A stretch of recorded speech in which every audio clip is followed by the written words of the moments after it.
Imagine that you are the CEO of a business and your company was just hit with ransomware. Imagine that your family member, thank you. Imagine that one of your family members' identity was just stolen. Or imagine you just broke up with your girlfriend or your boyfriend and they've hacked your phone, your computers, they've broken into your accounts. Who do you turn to? Law enforcement? Police officers? That is the last place that most people turn to lately. I am a police officer. One of the reasons that I started presenting or wanted to present this is because of that fact. Because law enforcement is the last place that somebody wants to turn. I started with a tweet. This is the simple tweet that I sent out asking folks if they needed my help to contact me. It says, if you are a victim of cybercrime or you suspect that a significant other or an ex may be accessing your devices or network, please contact me. I will walk you through it. I can take the police hat off and we can talk about your options and how to protect yourself. I am here to help. With those words, my inbox was flooded immediately with people asking for my help. Yeah, it got interesting really quickly. So for me as a law enforcement officer, that breaks my heart because I don't want people to not trust me, law enforcement, as their place to turn to. I want them to trust me. I want them to come to the police for a place to help. But there are a lot of reasons why they don't. So as I said, this tweet, you can see it got 244 retweets, 603 likes. That was over 2 days. I had dozens and dozens of messages in my inbox for people saying, I need help. How can you help me? They didn't even know how or who to contact. Here are some of the statistics on cybercrime. This is by type of crime. And you can see the second one there is personal data breaches. So somebody has breached your personal information. And then ransomware and malware towards the end. Here are some of the statistics by country. You can see China by far has more loss than any other country in 2017. So I'm going to walk you through cybercrime. What do law enforcement officers have to deal with when we're dealing with cybercrime? First of all, federal laws. This Computer Fraud and Abuse Act, or CFAA, is the primary law by which we govern cybercrime. And this was last amended in 2008. Can you imagine not patching your computer or making any changes to your computer since 2008? That's the same with this law. All of the changes that we've made and all of the growth in cybercrime, and yet we haven't changed this law since 2008. This is one of my recent cases. This is a suspect that I investigated. And he's saying here that this is the best job in the whole world. He's speaking about cybercrime, cyber fraud. And yet, this bottom line says, I will take my chances with the feds, thank you.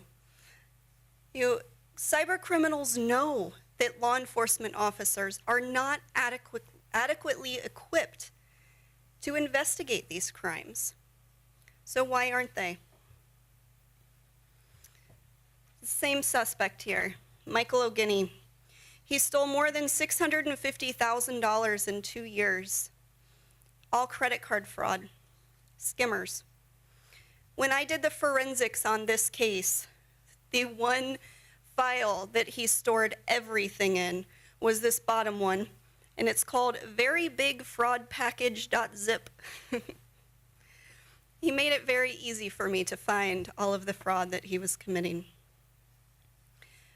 Michael O'Guiney got 14 years in prison. 14 years. Let's compare that sentence to some other fraud cases. Here are some other folks that have been sentenced with 14 years in prison. This first man up here got 14 years in prison for sexually assaulting 2 children. The second one, he's an international drug trafficker. He caused the death, the murder, and the beatings of hundreds of people, and yet he also got 14 years in prison. All of these crimes, 5 years in prison for hacking Yahoo, 14 years in prison for a multi-million-dollar money laundering scheme in which he targeted the elderly. In this last one, convicted fraudster was sentenced for 5 years in prison for an $87 million Ponzi scheme. How do those relate? Those aren't even close in the crimes that they've committed. And then we can continue. 26-year-old hacker was sentenced to 334 years in prison. This particular hacker was working with Russian spies, and he ended up hacking several accounts. Then the Yahoo hacker was only sentenced to 5 years in prison. And then this recent one here at the bottom, a hacker received 14 years in prison just for running the Scan for You service.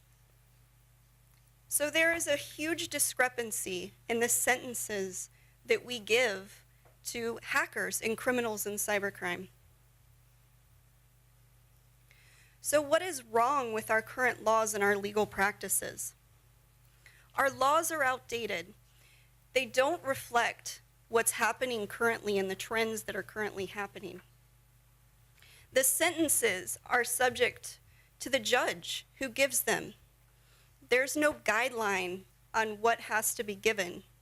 So that's why we see the wide discrepancies here.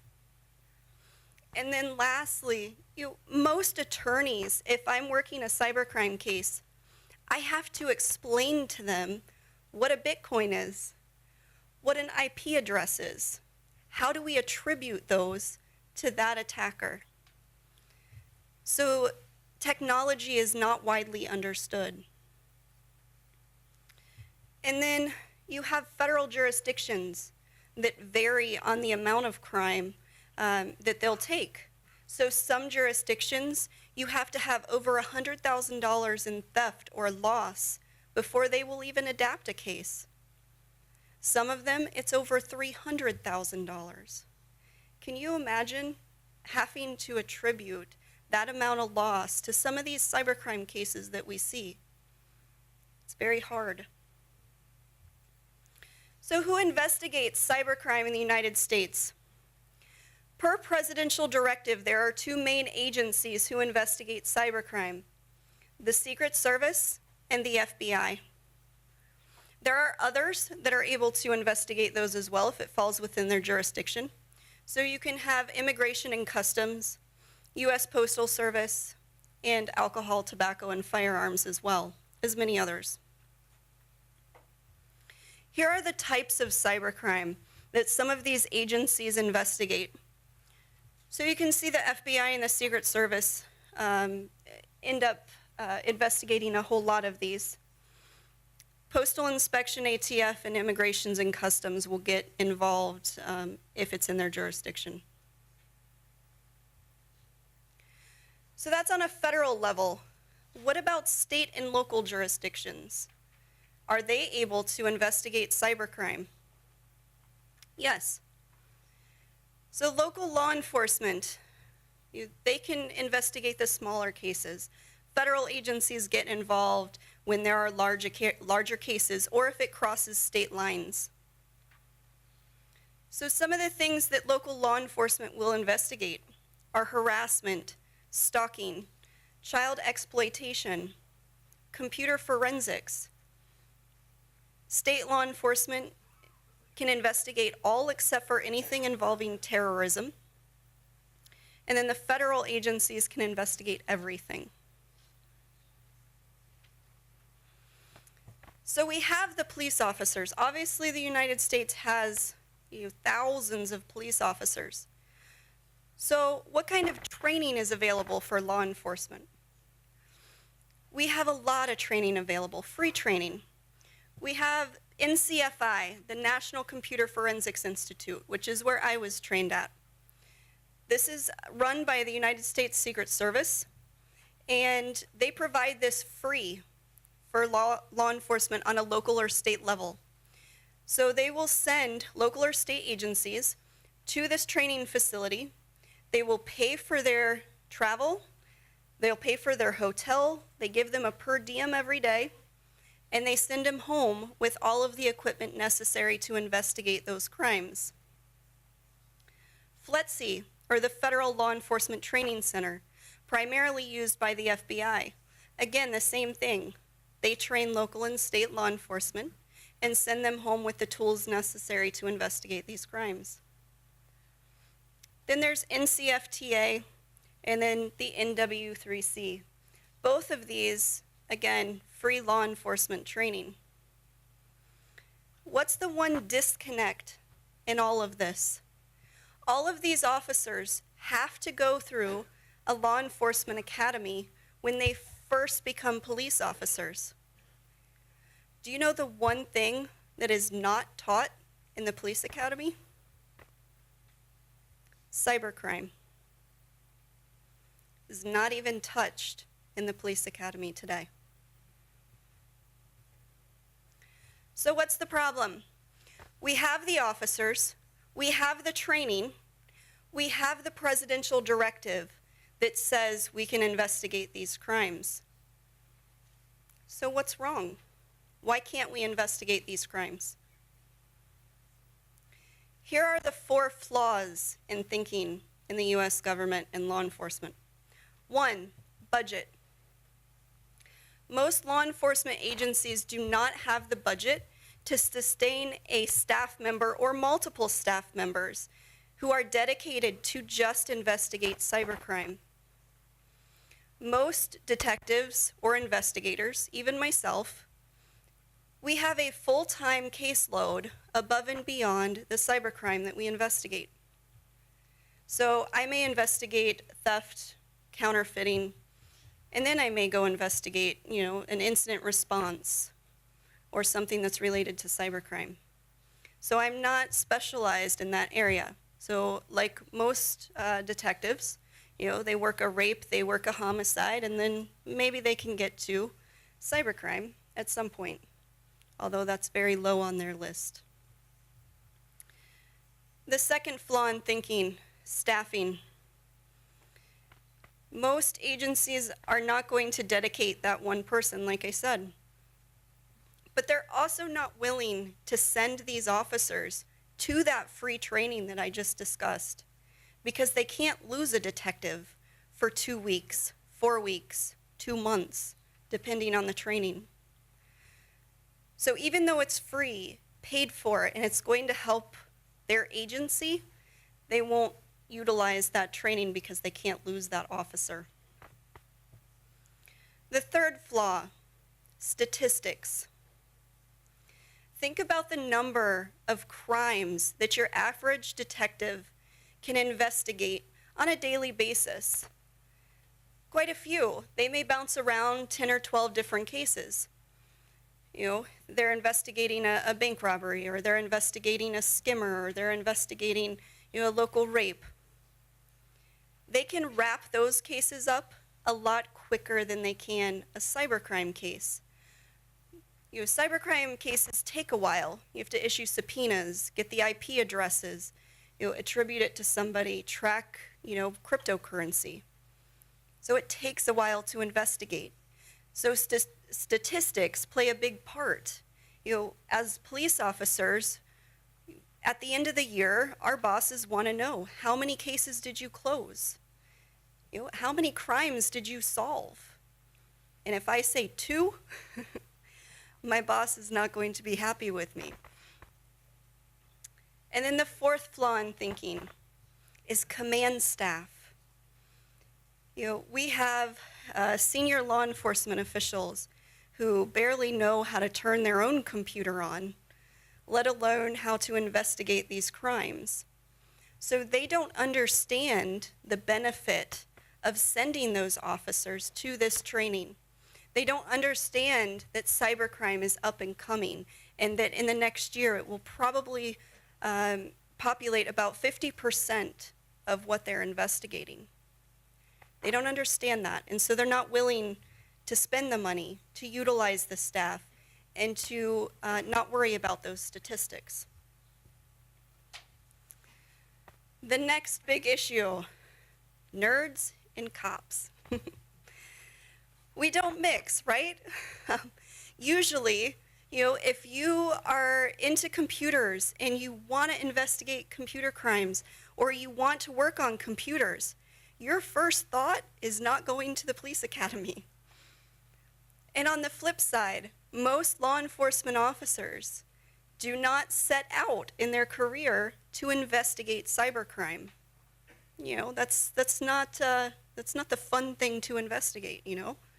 They want to go investigate the homicides, the bank robberies, the fun stuff, as they say.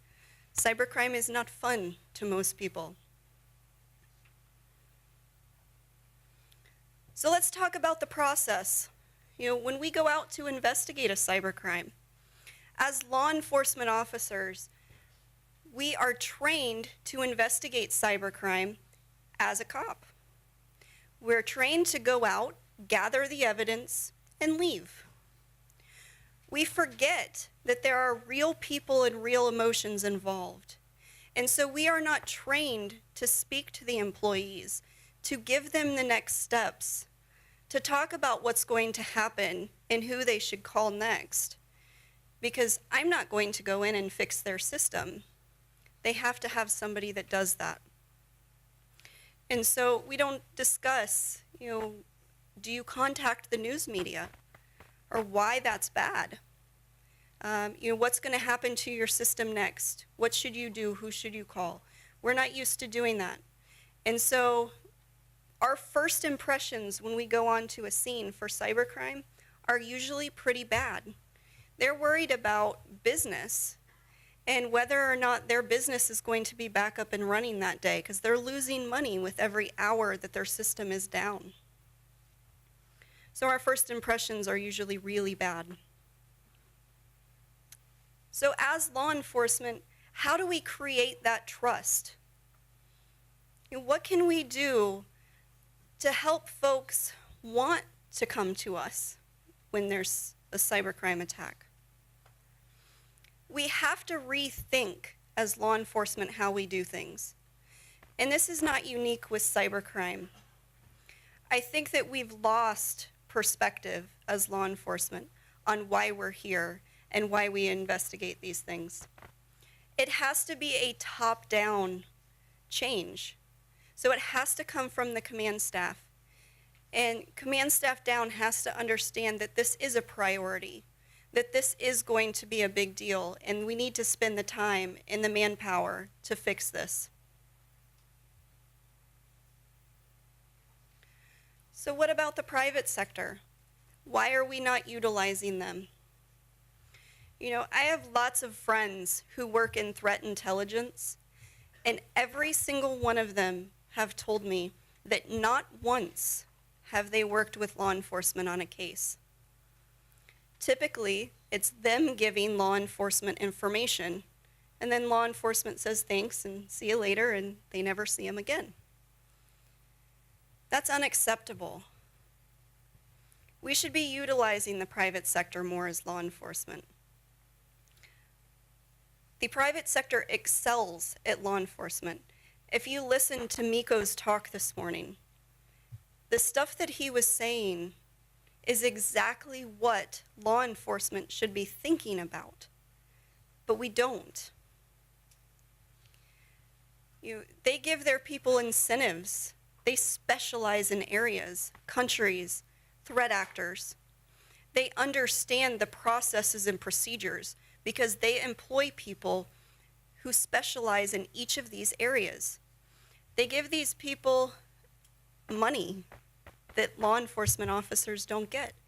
So most law enforcement officers like myself, obviously I'm not in this for the money, government pay, but at some point, most law enforcement officers will transfer over to the private sector because the money is better over there.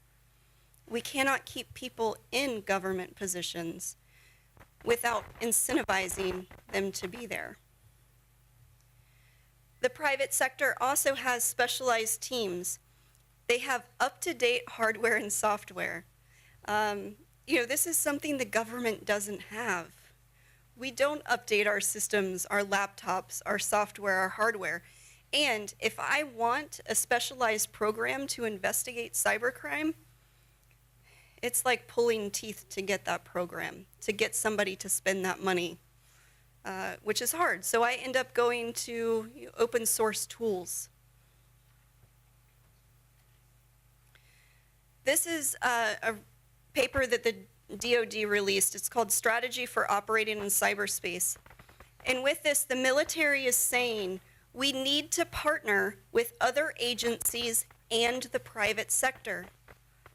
How many of you in the private sector have ever partnered with law enforcement on a case before? And not just given them information, but actually collaborated on how to solve a problem. This should be a greater priority for us. Partnerships. How can we form that lasting partnership? Like I said, in law enforcement, we are so bad about just taking the information and not giving back. So in order to provide these partnerships and make them lasting partnerships, we're going to have to collaborate. I would love to sit down at a table with a group of private sector folks, companies, and learn more about threat actor groups and where that can help my investigations. But it's just unheard of.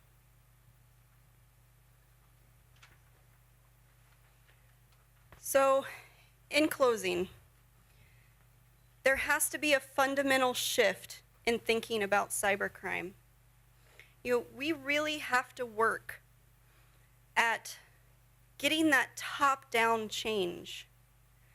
We have to make sure that people understand that this is a priority. In the UK, which is where we see most of the cybercrime hit before it hits the United States, they're seeing over 50% of their cases are cybercrime related already. So it's only a matter of time before that hits the same percentage across the world. You can help change this process.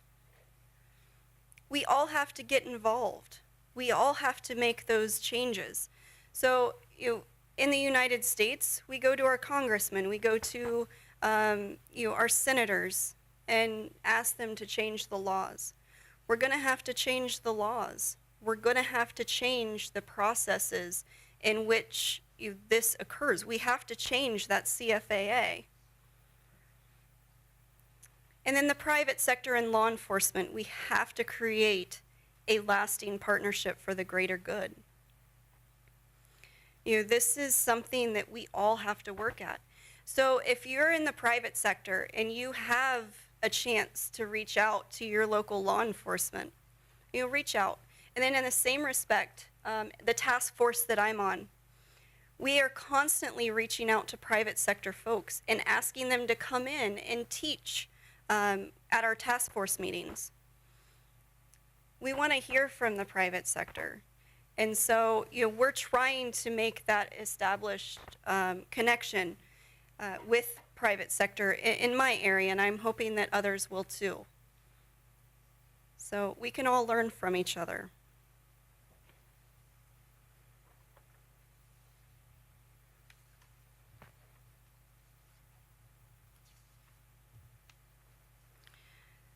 We have to stop worrying about those statistics. As law enforcement, we're so focused on the next big bust. You know, where did we get that $1 million worth of cocaine from? You know, who was able to bust that drug ring? We have to stop focusing on that and focus more on cybercrime cases and not worrying about the short-term picture, worrying more about the long-term picture. We need dedicated units. One of the reasons that I was so excited to speak here today is because I believe Japan is doing it right. Tokyo Metro Police have a dedicated unit with hundreds of law enforcement officers specifically dedicated to cybercrime. That's amazing to me. That is something that needs to be done everywhere and should be done. You have to focus those units. We have the ability in the United States to do that. Like I said, all of these folks that the Secret Service and the FBI trains are mostly local and state law enforcement officers. We could start task force in our states, multi-state jurisdictional task forces. But we haven't done that yet. We're really bad about collaborating in the United States. So I was really excited to hear that Japan does that. And like I said earlier, most officers are so tied up on the other cases that they don't get the chance to investigate cybercrime cases. If you can close 10 other cases in the time that you could one cybercrime case, they're going to go for the 10 cases because they know at the end of the day, their boss is going to look at those statistics and be happier with the 10 cases versus the one case. I started noticing that this was a big issue. And so I ended up developing a training course for law enforcement in the United States. It's a 3-hour-long training course. And it covers what is an IP address? What is a Bitcoin? How can you investigate these crimes? What do you do to respond to a ransomware attack? And that's been really widely accepted, and I've trained over 1,600 police officers so far just in my state on how to investigate that. I still get requests from local law enforcement agencies. They'll call me and say, "Hey, Nicole, I have this stalking case. I'm really not sure where to go with this. Can you help me?" Yes, absolutely. It's something that I think that we need to work on more, and we need to get lots of people in this sector involved.